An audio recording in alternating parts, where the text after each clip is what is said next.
So we will start with the basic features of Java first, and then we will discuss what software we must have for that. Okay. So when we talk about Java, so Java basically है क्या? Java is your pure object-oriented language, right? So what is it? It's a pure object-oriented language. So हम इसे pure object oriented language क्यों कहते हैं, हम वो discuss करेंगे। और जावा इतनी ज्यादा यूज क्यों होती है, उसके लिए बहुत सारे जावा के और फीचर्स हैं जो इसको इतना अच्छा बनाते हैं कि इतनी बार इतनी नई लैंग्वेजेस आने के बाद भी हर बार ये कहा गया कि जावा अब ऑब्सोलीट हो जाएगी, but still Java never became obsolete, right. और ऊप्स के कंसेप्ट समझने के लिए this is a very good language जहां पर आप एग्जैक्टली ऊप्स के कंसेप्ट को प्रॉपरली समझ सकते हो। सो ऑब्जेक्ट ओरिएंटेड के कंसेप्ट क्या होते हैं, let's discuss that first and then we will be discussing the other features of Java. So कोई भी लैंग्वेज जहां पर ये ऑब्जेक्ट वर्ड यूज होता है, सो ऑब्जेक्ट वर्ड का मतलब क्या होता है? ऑब्जेक्ट वर्ड का मतलब होता है कोई भी ऐसी चीज जिसको आप डिफाइन कर सको by certain properties, certain features, and then we have some operations which can be performed on those features. For example, I have this pen. अब ये भी पेन है मेरे पास और ये भी पेन है तो दोनों ही पेन, लेकिन देर इज अ डिफरेंस, ये इंक वाला पेन है और ये पेन टैप वाला पेन है। देन अगर इंक वाला पेन है तो उसमें ये होगा कि उसमें किस कलर की इंक है, whether it is a ball point pen और अ जेल पेन और the fountain pen, right. So वो उसके फीचर्स हो जाएंगे। एंड देन आप इसके ऊपर ऑपरेशंस परफॉर्म कर सकते हो, like I can write with the pen, I can discard the pen, I can refill the pen. Similar way, if I have a bottle, so this bottle is also one object. Bottle in general is a class. Pen in general is a class, but every single pen is a separate object. Similar way, saying bottle is a class, but every single bottle is an object, right? उसके भी features हैं कि उसकी capacity कितनी है, उसकी height कितनी है, diameter कितना है, shape क्या है, circle है, cylinder है, मतलब क्यूबॉइड है, किस तरह की बॉटल है, तो वो उसके कुछ कुछ फीचर्स हो जाएंगे। सो कोई भी चीज आप इस अर्थ पे ले लो, right from us, human being is a class, every one of us is an object of that, है ना। हम सबके कुछ फीचर्स होते हैं, जैसे कि we have a name, we have height, we have weight, we have complexion, सबके फिंगरप्रिंट्स अलग होते हैं, सबका रेटिना स्कैन डिफरेंट होता है। So every object has a different identity, her object की डिफरेंट आइडेंटिटी होती है, चाहे वो दिखने में एक जैसे क्यों ना हो, but every object has a different identity. Same real चीज को इम्प्लीमेंट करने के लिए कोडिंग में we have the concept of classes and objects, right. So object क्या होता है? It is an entity, you can say, which has certain features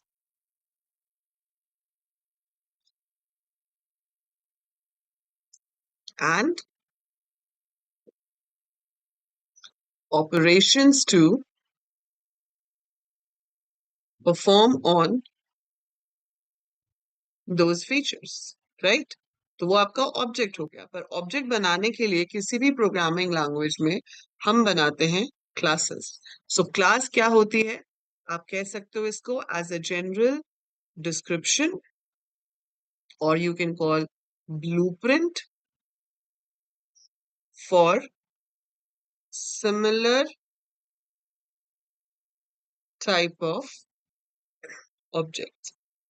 अब क्लासेस बनाने का जो प्रोसीजर होता है, जो मेथड होता है जब हम क्लास क्रिएट करते हैं, उसको टेक्निकली हम कहते हैं encapsulation. Encapsulation का मतलब क्या है? Wrapping up of data and functions to work on that. So wrapping up of data and functions to work upon that in a single unit called class is called encapsulation. So encapsulation में आप data को भी और उस पे perform होने वाले operations को भी, जैसे कि अगर मेरे पास स्टूडेंट का एडमिशन नंबर है, स्टूडेंट का नेम है और उसके मार्क्स है, so I have to define a class named student. ये इसके डेटा मेंबर्स हो गए। इस पे ऑपरेशंस क्या हो सकते हैं? Get the data, show the data, show the result of the student कि उसका क्या ग्रेड आया है as per the marks. So data and functions when you group them together, it is called encapsulation. इस इनकैप्सुलेशन के ऊपर based आपके पास दो और फीचर्स हैं। एक है डेटा हाइडिंग, जिसे हम डेटा सिक्योरिटी भी कहते हैं, and the other is data abstraction. अब डेटा हाइडिंग क्या है? देखो, मैंने यहाँ पर दो सर्कल्स बनाए, वो इंटेंशनली बनाए, क्योंकि ये जो इनर सर्कल है we refer to it as private, और ये जो आउटर सर्कल है ये है public. We have one more scope called protected, आगे जाके आप सीखोगे। पर नाम से पता चल रहा है प्राइवेट वो चीज है जो सिर्फ क्लास के अंदर से असेसिबल है, मतलब गेट, शो, रिजल्ट, ये इसको एक्सेस कर सकते हैं। But if I have anything outside the class और वो इसको एक्सेस करना चाहे तो वो अलाउड नहीं है। सो प्राइवेट मेंबर्स जो हैं वो सिर्फ क्लास के अंदर ही यूज हो सकते हैं, can not be use from outside. So private members can be accessed only from within the class. ठीक है, public can be access anywhere. So data hiding और सिक्योरिटी कहाँ से आ गई? कि हम जो डेटा है उसको जनरली प्राइवेट सेक्शन में रखते हैं। ठीक है, और जो मेथड्स हैं, जो टास्क है जो उसके ऊपर हम परफॉर्म करना चाहते हैं, उसको हम कहीं पे भी रख सकते हैं। सो वो पब्लिक में होता है ताकि बाहर से कॉल हो सके।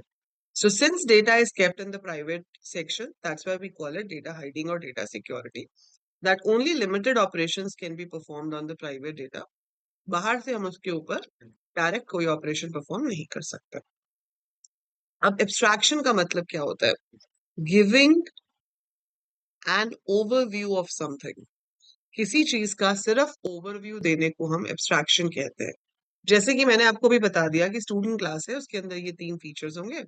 गेट कॉल करोगे तो तीनों वैल्यूज इनपुट हो जाएंगी, शो कॉल करोगे तो शो हो जाएंगी, रिजल्ट कॉल करोगे तो स्टूडेंट का ग्रेड शो हो जाएगा। You don't have to actually bother about the coding. आप अभी इस क्लास की कोडिंग के बारे में सोच ही नहीं रहे हो, लेकिन फिर भी हम ये क्लासेस को डिस्कस कर सकते हैं। We can talk about the whole structure of the project. We can talk about the whole structure of the software without actually coding.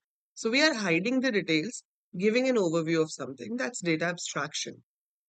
आगे जब हम इस कंसेप्ट को प्रैक्टिकली यूज करेंगे तब आप इसको और डिटेल में मीनिंग समझोगे कि why is it called data abstraction. So ये तो हो गया कि डेटा एब्स्ट्रैक्शन, डेटा हाइडिंग जो है वो इनकैप्सुलेशन के ऊपर बेस्ड होता है। अब एक फीचर तो ये हर ऊप्स लैंग्वेज में होना चाहिए, क्योंकि जब तक क्लासेस एंड ऑब्जेक्ट्स ही नहीं बनेंगे तब तक भाई होगी कैसे ऑब्जेक्ट ओरिएंटेडनेस, है ना? तो वो तो बेस है। उसके अलावा आपकी हर ऑब्जेक्ट ओरिएंटेड लैंग्वेज के अंदर क्या फीचर्स होने चाहिए? पहला, encapsulation which we just discussed. Second important feature which every object oriented programming language must have is polymorphism. Polymorphism is a French word made up of many forms. So many forms means when a single thing behaves in various forms, depending upon कि वो किस type की value के साथ use हो रही है, कितनी वैल्यूज के साथ यूज हो रही है, उसे पॉलीमॉर्फिज्म कहते हैं। जैसे कि जावा में अगर आप 3+5 लिखते हो तो 8 आता है, लेकिन अगर इसी 3 को मैंने कोट्स में लिख दिया तो वो ज्वाइन कर देगा, इसको 3-5 दे देगा। क्योंकि अभी हम पढ़ेंगे आगे जाके कि ये जो है ये न्यूमेरिक डेटा टाइप है और ये जो है ये स्ट्रिंग डेटा टाइप है। So strings are joined, they are concatenated, whereas numbers are added. So same plus का साइन है, लेकिन डिपेंड करेगा कि किस टाइप की वैल्यू के साथ यूज हो रहा है। तो depending upon the type of value इसका जो बिहेवियर है वो डिफरेंट हो जाएगा, उसे पॉलीमॉर्फिज्म कहते हैं। ये तो पहले से है, बट हम अपने तरफ से खुद भी पॉलीमॉर्फिज्म डिफाइन कर सकते हैं with the help of function overloading, जिसे मेथड ओवरलोडिंग कहते हैं, मेथड ओवरराइडिंग है। So different methods are there to achieve polymorphism in Java. Then we have a concept called inheritance, कि हमने एक क्लास बनाई है, उसको यूज करके हम एक और क्लास क्रिएट कर सकते हैं। तो इसका मेजर पर्पस जो है वो होता है रीयूजेबिलिटी ऑफ कोड, कि आप एक बार कोड लिख चुके हो, उसी कोड को आप दोबारा से यूज करके नया कोड बनाना चाहते हो। Like you made a class called rectangle और उसके अंदर लेंथ और ब्रेड्थ था। अब आपको एक और क्लास चाहिए जिसका नाम है क्यूबॉइड। अब मैं पूरी क्लास दोबारा बनाने की जगह रेक्टेंगल को इनहेरिट कर सकती हूँ और हाइट और ऐड कर देती हूँ, तो वो क्यूबॉइड बन जाएगा। तो यहाँ पर जिस क्लास को हम यूज करते हैं उसे सुपर क्लास कहा जाता है, जिस क्लास में यूज करते हैं उसे सब क्लास कहा जाता है। आप इसे पेरेंट और चाइल्ड भी कह सकते हो, इसे बेस और इसे डिराइव्ड भी कह सकते हो। सो दिस इज बेसिक थिंग की इनहेरिटेंस क्या है। फिर डिफरेंट टाइप की इनहेरिटेंस है। इनहेरिटेंस में और बहुत सारे कंसेप्ट है जो हम आगे जाके करेंगे। But inheritance is the capability of creating a class using an existing class by adding some extra features to it. चौथा जो है आपके पास फीचर वो है concurrency. Concurrency is also called as multi-threading. अगर थ्रेडिंग वर्ड आपने पहले सुना है ऑपरेटिंग सिस्टम्स में, सो थ्रेड का मतलब होता है अ प्रोसेस अंडर एग्जीक्यूशन। एक प्रोसेस जब एग्जीक्यूट हो रहा होता है तो उसको हम थ्रेड कहते हैं। Multiple threads can execute simultaneously, मतलब multiple processes can execute simultaneously, that is called concurrency. अगर आपने इससे पहले कोई भी प्रोग्रामिंग लैंग्वेज की है तो आपने देखा होगा कि मेन फंक्शन है। जावा में भी बाय डिफॉल्ट ऐसे ही होता है कि मेन ने मान लो किसी फंक्शन को कॉल किया, तो जब हम कॉल करते हैं तो मेन खुद वहीं पे रुक जाता है। सो जब कॉलिंग फंक्शन किसी दूसरे फंक्शन को कॉल करता है, वो खुद वहीं रुक जाता है। जिसको कॉल किया है वो एग्जीक्यूट होता है। उसकी एग्जीक्यूशन खत्म होने के बाद हम वापस आते हैं और फिर कंटिन्यू करते हैं अपने फंक्शन से। लेकिन यहाँ पर ऐसा बाय डिफॉल्ट होता है, पर आप चाहो तो ऐसा कर सकते हो कि मेन दूसरे फंक्शन को कॉल करे, उसके बाद मेन अपना एग्जीक्यूट होता रहे और जिस फंक्शन को कॉल किया है वो भी साइड बाय साइड एग्जीक्यूट होता रहे। So both functions can work simultaneously, calling function भी और कॉल्ड फंक्शन भी। ये पॉसिबल है जावा में, जो कि हम मल्टी थ्रेडिंग की हेल्प से करते हैं। सो जावा हैज दीज 4 फीचर्स। तो जिस लैंग्वेज में ये चारों फीचर्स होते हैं वहां पर जनरली क्लास बनाए बिना प्रोग्राम बनता ही नहीं है, and that is called pure object oriented language. C plus plus में कंकरेंसी नहीं होता है, ठीक है, but we have the upper three, that is encapsulation, polymorphism and inheritance. Java and JavaScript different है। जावास्क्रिप्ट ऑब्जेक्ट बेस्ड लैंग्वेज है, वो object oriented भी नहीं है। JavaScript is a scripting language जो किसी दूसरे टूल में यूज होती है। Java is an independent language जिसमें बहुत कुछ इंडिपेंडेंटली डेवलप हो सकता है। जावास्क्रिप्ट को काम करने के लिए हमेशा कोई और बेस चाहिए होता है, चाहे वो HTML हो, फ्लैश हो, कोई भी और टूल हो, but it needs a base to work on. So these are the basic and the very first feature of Java, which is object-oriented programming, right? Now, object-orientedness के अलावा और क्या फीचर्स हैं?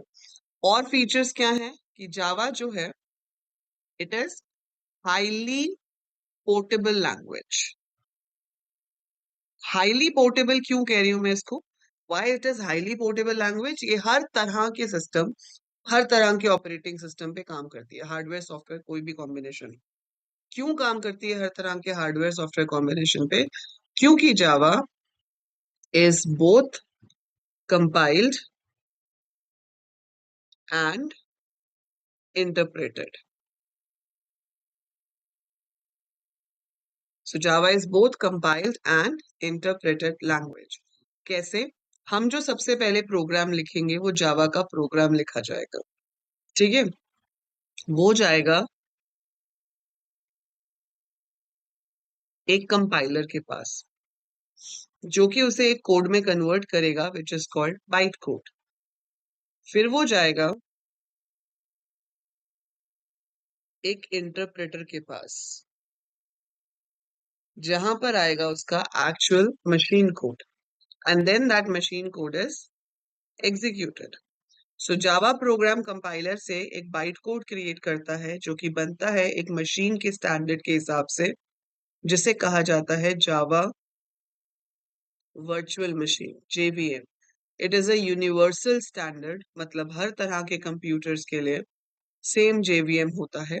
सो as per that universal standard आपका Java programme convert कर दिया जाता है बाइट कोड पर। अब ये एक इंटरमीडिएट कोड है, ना तो ये किसी को पढ़ने से समझ आएगा, ना हमें, ना मशीन को। सो मशीन को अगर इसे समझना है, so it has to go through an interpreter. उसको जावा के इंटरप्रेटर से गो थ्रू करना पड़ेगा ताकि वो उसी मशीन पर उसका मशीन कोड क्रिएट करे जहां पर वो एग्जीक्यूट होना है। तो जिस जगह पर एग्जीक्यूट होना है उसी मशीन पे ही मशीन कोड क्रिएट होता है और एग्जीक्यूट होता है। सिंस मशीन कोड बन ही वहां रहा है जहां पर एग्जीक्यूट होगा, तो डेफिनेटली उस मशीन पे वो वर्क करेगा ही करेगा। तो अगर वो लिनक्स पे होना है तो लिनक्स पे मशीन कोड क्रिएट होगा, मैक पे है तो मैक पे क्रिएट होगा, विंडोज है तो विंडोज पे क्रिएट होगा. So it will work on any type of machine. So machine code is created as per that machine only where it has to be executed. तो जहां पर एग्जीक्यूट होगा उसी तरह से कोड बनेगा, और इसीलिए इसको हम हाईली पोर्टेबल कहते हैं कि ये किसी भी तरह की मशीन पे काम कर सकता है. So Java program can work on any type of machine in the world. Now, other than this, हमारे पास simple features हैं that it is easy to learn and understand. Obviously, high level language है, तो easy to learn and understand होगी. English से matching है. And normally जब हम Java करते हैं उससे पहले काफी students ने C या C++ की होती है, तो इसका सिंटेक्स काफी हद तक सेम है C++ के. बट मैं आपको फिर भी पूरा सिंटेक्स बताऊंगी, हम बिल्कुल बेसिक से करेंगे, एज्यूमिंग कि आपने इससे पहले कोई लैंग्वेज नहीं पढ़ी हुई है. ठीक है. So it's a high level language, easy to learn and understand. It is versatile, इसमें बहुत सारे तरह के कोड्स क्रिएट हो सकते हैं. ठीक है. इसमें आप डेस्कटॉप एप्लीकेशंस बना सकते हो, वेबसाइट की कोडिंग कर सकते हो, आप नेटवर्किंग से रिलेटेड कोडिंग कर सकते हो. ठीक है. It is robust. रॉबस्ट का मतलब होता है कि it can work in the worst circumstances. इसका बहुत स्ट्रॉन्ग एक्सेप्शन हैंडलिंग मैकेनिज्म है. एक्सेप्शन हैंडलिंग का मतलब होता है रन टाइम एरर्स को डील करना. सो प्रोग्राम के ड्यूरिंग अगर एरर आते हैं एग्जीक्यूशन के दौरान, तो आपका प्रोग्राम की एग्जीक्यूशन रुक जाती है, वो बीच में से ही टर्मिनेट हो जाता है. So Java has a very strong exception handling mechanism, जिसकी हेल्प से we can make it possible कि अगर एरर्स बहुत सारे हैं तो भी जो ऑप्शंस चल रही हैं वो सही से काम करें, उसमें कोई प्रॉब्लम ना हो. So that is exception handling. So Java is a robust language. ठीक है. It has a very strong exception handling. तो अगर मेरे प्रोग्राम में 10 ऑप्शंस हैं, 9 में भी एरर आ गया तो 10वीं ऑप्शन तब भी काम करेगी, बीच में से प्रोग्राम टर्मिनेट नहीं होगा. So it's easy to learn, it is secure. Java के अंदर दो तरह के आप बेसिक एप्लीकेशंस बनाना सीखोगे अभी. जैसे हम एक जावा डेस्कटॉप एप्लीकेशंस बनाएंगे, एक हम बनाएंगे जावा एप्लेट्स. ठीक है. अभी ये जो कोर्स है आपका, ये किसके लिए है? जावा कोर के लिए. ठीक है. सो जावा कोर में हम डेस्कटॉप एप्लीकेशंस बनाएंगे और हम एप्लेट्स भी बनाएंगे. जब एडवांस्ड आता है उसमें आपका सर्वलेट्स एंड ऑल आ जाता है, जो सर्वर साइड जावा की कोडिंग में यूज होता है. अब एप्लेट्स जो है वो वेब कंपोनेंट है, तो आप यहाँ से वेबसाइट का कंपोनेंट क्रिएट कर रहे हो. And Java is treated as the most secure language, क्योंकि इसके थ्रू वायरसेस नहीं बन सकते.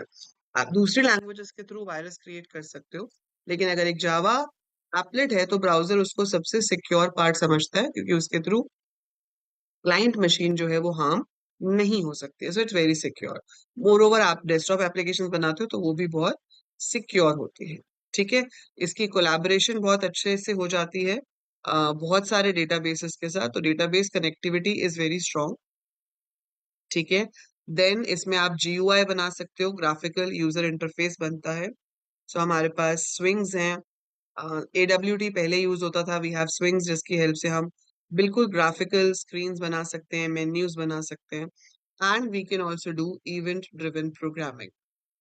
इवेंट ड्रिवन प्रोग्रामिंग मतलब, अब आपने बटन्स बनाए हैं, तो अगर बटन पे क्लिक होगा तो ही कुछ काम होके रिजल्ट आएगा. अगर आपने टेक्स्ट बॉक्स में एक नाम लिखा है, फिर आपने बटन पे क्लिक किया है, तो वो चेक करेगा कि नाम वैलिड है नहीं है, मतलब वो सब कंडीशंस हम लगा सकते हैं. So it's event driven programming, कि यूजर कुछ इवेंट परफॉर्म करे, उसके बदले में हम रिस्पॉन्स देंगे. सो इसमें दोनों तरह की एप्लीकेशंस क्रिएट होती है, CUI as well as GUI, character user interface and graphical user interface. तो पूरा का पूरा पैकेज है जावा आपका, जिसमें आप ऑलमोस्ट हर तरह का एप्लीकेशन क्रिएट कर सकते हो एक्सेप्ट योर डेटा साइंस, क्योंकि वो तो नई चीज है, और उसके लिए आपके पास लाइब्रेरीज जो बेस्ट अवेलेबल है वो पाइथन में अवेलेबल है. बट अदर देन दैट, आपकी जावा जो है वो बहुत ही स्ट्रॉन्ग एंड बहुत ही वर्सेटाइल लैंग्वेज है, जिसमें आप ये सब काम कर सकते हो. So these are the basic features of Java. तो ये आपके बेसिक फीचर्स हो गए कि जावा को हम क्यों करें और कैसे करेंगे, वो तो आप आगे वाली क्लासेस में जानोगे ही. But this is the reason why should we do Java and what are the basic features of Java which makes it so powerful, right? So now what you have to do is कि आपको अब JDK जो है वो install करके रखना है, ठीक है, सो दैट नेक्स्ट क्लास से we can start making programs in Java. तो जेडीके इंस्टॉल करने के लिए आप जेडीके डाउनलोड पे जाओ, ठीक है। आप जेडीके अलग से भी डाउनलोड कर सकते हो, नहीं तो आप सीधा नेटबीन्स डाउनलोड कर लो, या जो भी आपको करना है आप नेटबीन्स कर सकते हो, आप इक्लिप्स कर सकते हो, आप इंटेलिजे कर सकते हो, आप इसको वीएस कोड में भी यूज कर सकते हो। कुछ भी नहीं चाहिए तो हम सिंपल कमांड प्रॉम्प्ट से भी रन कर सकते हैं। Java was owned by Sun Microsystems earlier, now it is owned by Oracle. तो आप जावा डाउनलोड्स पे जाकर यहाँ से जेडीके डाउनलोड कर सकते हो। जेडीके की फुल फॉर्म होती है जावा डेवलपमेंट किट, ठीक है। So Java development kit is the one which you can download, या अगर आप नेटबीन्स और इक्लिप्स डाउनलोड करते हो तो वो अपने आप ही जेडीके को साथ में इंस्टॉल कर देता है, downloads and installs that along with it, ठीक है। सो वो आप वहां से डाउनलोड कर सकते हो। सो अभी जेडीके 22 इज अवेलेबल, क्या बात है, ठीक है। तो यहाँ से आप अपना सिलेक्ट कर लो कि आपको कौन सा वाला डाउनलोड करना है। I think you should go for this x64 compressed archive. So इस पे आप क्लिक कीजिए। अच्छा नहीं, विंडोज के लिए करना है, मैंने गलत कर दिया। मेरा लिनक्स नहीं है, मेरा विंडोज है। सो लिनक्स मैक ओएस विंडोज आप यहाँ से चूज करोगे, करना तो वही है x64 ही, बट विंडोज के लिए करना था, ठीक है। तो मैं इंस्टॉलर ही कर लेती हूँ, इसका और इसका साइज सेम ही है। Let it be this,